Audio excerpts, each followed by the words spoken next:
To the lead, I'm Jake Tapper. Let's return now to our top story today. The 5 Dallas police officers who were ambushed and killed during a sniper attack were memorialized by no less than 2 presidents. But the investigation into their deaths continues.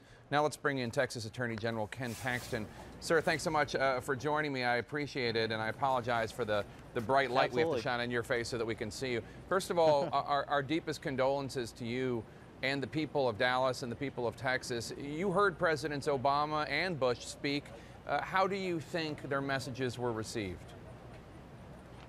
Well, let me just say this. I'm really proud of Dallas today. I thought it was a great show of unity. Having over 1,000 police officers in there and having the support of the community was just amazing and awesome and inspiring.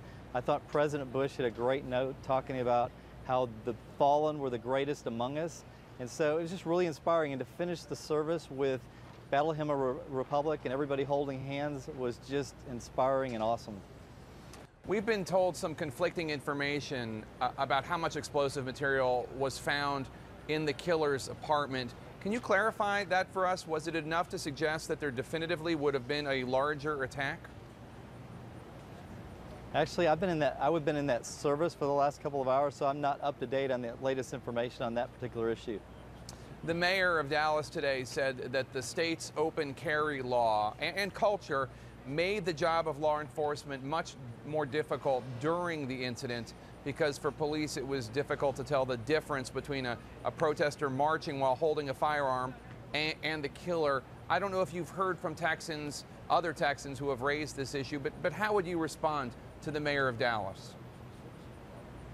So here's what I'd say. My office really focused on encouraging law enforcement and standing with the families. We've stayed away from the political issues.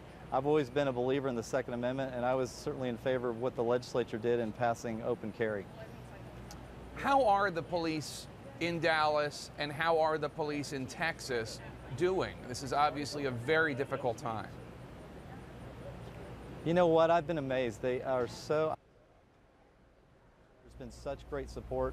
I've talked to several of them, and I feel like the people of this community, the people of this state have really come behind them, and I think it really makes a difference because they're people that are not making a lot of money. They're doing this for service. They're doing this for the love of the community, and there's obviously a tremendous sacrifice for them, even for those who weren't killed. So it's been, I think, a very strong support for law enforcement.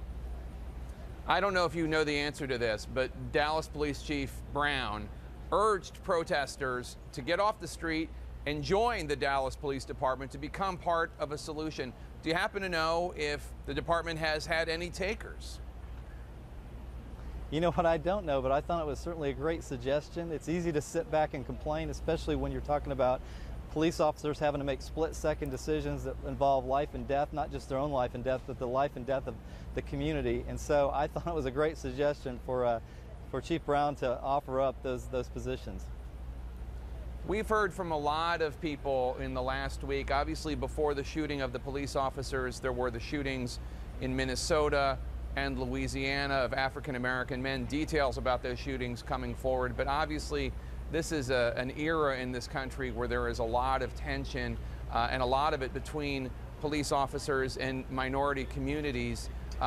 What is your message when you hear from minority communities in Texas who are concerned about whether or not they are being treated fairly? Well, I tell them they have a legitimate message that we need to listen to, but I think that's one of the great things that's coming about as a result of this. You know, we've had this group called Operation Blue Shield, which is a nonprofit that's been involved in working with our police department here to make things right. That's why they were out there that evening protecting these protesters who were actually protesting against them. And then when it came time to protect them, they stepped into the line of fire and offered their lives. So I do think that this has been a success. I think it's a great story for the future, and I think it's a model that can be used around the country.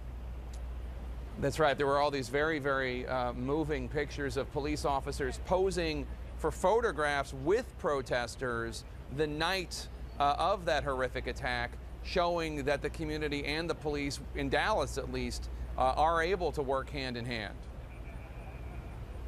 Yeah, and I think that model should be passed on. Hopefully, because of the tragedy here, obviously it's created a lot of publicity, and I'm hoping that people can learn from our example about what we've done well in Texas, what we've done well in Dallas. I think it's been amazing. All right, well, our thoughts and prayers are with the law officers of Dallas, you. Texas. Thank you so much. Appreciate it. Texas Attorney General Ken Paxton.